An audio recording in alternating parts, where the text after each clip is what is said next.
Sherman's March by Richard Wheeler. Dedication. To Leonard O'Leary and to the memory of his wife Catherine, with thanks for their steadfast encouragement. Preface. Sherman's March continues a series of eyewitness histories and biographies I began with Voices of 1776 in 1972. Though much has been written about Sherman's March, this seems to be the first time the story has been told chiefly in the words of those who lived it. Sherman himself has been given special attention. A feature I have found of particular satisfaction is that, as with my previous book, The Siege of Vicksburg, I have been able to include numerous accounts by women.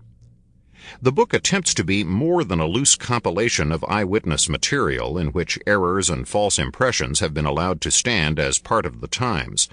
The quotes have been selected, researched, and linked together in such a way as to present a narrative that stresses historical veracity. At the same time, however, the book is aimed at the general reader rather than at the student of history.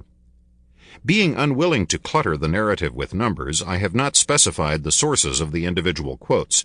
Most, however, can be traced through the bibliography. In transposition, some alterations have been made in paragraphing, capitalization, punctuation, and occasionally in spelling. Any other tampering that has been done, for the sake of clarity and conciseness, and also to rid certain passages of faulty information, is indicated by brackets and ellipses.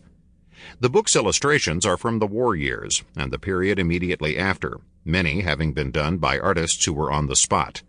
Chief sources represented are Harper's History of the Great Rebellion, Frank Leslie's Illustrated History of the Civil War, The Soldier in Our Civil War, and Battles and Leaders of the Civil War.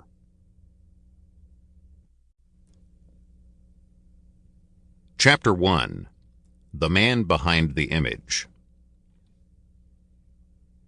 It was on the morning of September 3, 1864, that Union General William Tecumseh Sherman telegraphed from Georgia to Washington, D.C., "Atlanta is ours, and fairly won." The campaign southward from Chattanooga, Tennessee, had been long, arduous, and bloody, but now the Confederate Army was beaten and in flight.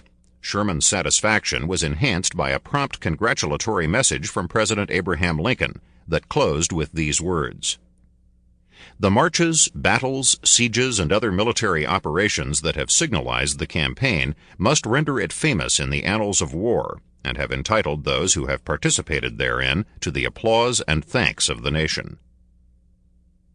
Lincoln himself had a special... Sample complete.